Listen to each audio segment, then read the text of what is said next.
Hello. तर खूप दिवस झालं मी कोणतीही रेसिपी शेअर केली नव्हती. तर आज म्हणलं चला आज आपल्या इन्स्टा फॅमिलीसोबत एक नवीन रेसिपी शेअर करूयात. याचं नाव आहे अळूचं फतफदं. हो, तुम्ही करेक्ट ऐकलं. अळूची वडी खाल्ली असेल तुम्ही, पण अळूचं फतफदं कधी खाल्लंय का? तर चला पाहूयात कसं बनवायचं अळूचं फतफदं. अळूचं फतफदं बनवण्यासाठी आपल्याला जास्त काही इन्ग्रेडियंट्स लागणार नाहीत. आपल्याला फक्त लागणार आहेत 4 ते 5 अळूची पानं. पण आपल्याला ही देठासकट पानं घ्यायची आहेत, म्हणजे जो अळूच्या पानाचा खालचा देठ असतो तोही घ्यायचा आहे. हरभऱ्याची डाळ, शेंगदाणे, परत आपल्याला लागणार आहे आलं, लसूण आणि हिरवी मिरची आणि तुम्हाला हवी असल्यास कोथिंबीर. तर मी ते काय केलंय, आळूची हिरवी पानं छान बारीक चिरून घेतली आहेत, त्यांचे देठही छान चिरून घेतलेत बारीक. त्यानंतर इथे मी अर्धी वाटी हरभरा डाळ घेतली आहे, अर्धी वाटी शेंगदाणे घेतलेत.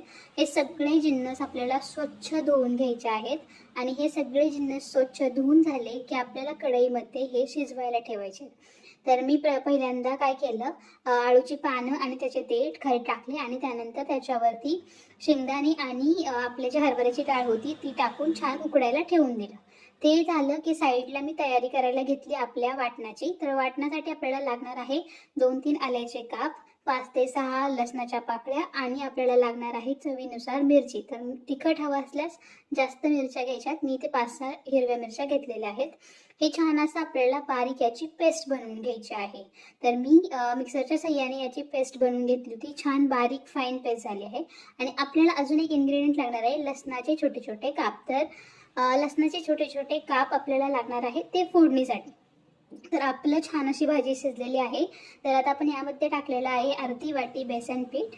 नंतर आपण जे वाटण केलं होतं आलं, लसूण आणि हिरव्या मिरचीचं तेही टाकायचं आणि हे रवीच्या सहाय्याने छान असं मिक्स करून घ्यायचं आणि हे सगळे जिन्नस बारीक करून घ्यायचे आहेत. भाजीची छान अशी बारीक पेस्ट झाली पाहिजे इतकी, जेणेकरून ती भाजी जी होती आपली अळूची जी पानं होती ती बारीक वाटली जातील. त्यानंतर आपण यामध्ये टाकणार आहोत मीठ टाकलेलं आहे चवीनुसार आणि हे छान असं मिक्स करून घेतलं आहे. आता आपलं निम्मं काम कंप्लीट झालेलं आहे.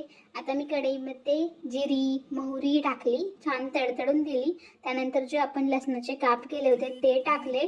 लसणाचे काप आपल्याला छान लालसर असे भाजून घ्यायचे आहेत. लसणाचे काप लालसर झाले की आपण जी भाजी बारीक केली आहे ती आळूची भाजी आपल्याला यामध्ये ॲड करायची आहे. हे सगळे इन्ग्रेडियंट्स आपण छान असे मिक्स करून घ्यायचे आहेत आणि सगळे मिक्स झाले की एकदा कन्सिस्टन्सी चेक करायची. थोडंसं पाणी हवं असल्यास थोडंसं पाणी यामध्ये ॲड करायचं आहे. आता मला थोडंसं पाणी वाटलं होतं त्यामुळे मी थोडंसं पाणी ॲड केलं आणि 5 ते 6 मिनटं आपल्याला ही भाजी छान कमी गॅसवरती उकळून घ्यायची आहे. आता आपलं आळूचं फतफदं रेडी झालं आहे, खूप चविष्ट आणि टेस्टी.